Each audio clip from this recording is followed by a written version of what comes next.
25 ఏళ్ళు రెండూ సమానమే అయినా నాన్నెందుకో వెనకబడ్డాడు.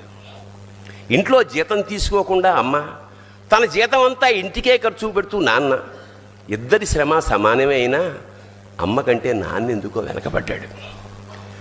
ఏది కావాలి అంటే అది వడ్డీ పెడుతూ అమ్మ, ఏది కావాలంటే అది కొనిపెడుతూ నాన్న, ఇద్దరి ప్రేమ సమానమే అయినా అమ్మకొచ్చిన పేరు ముందు నాన్నెందుకో బాగా వెనకబడ్డాడు.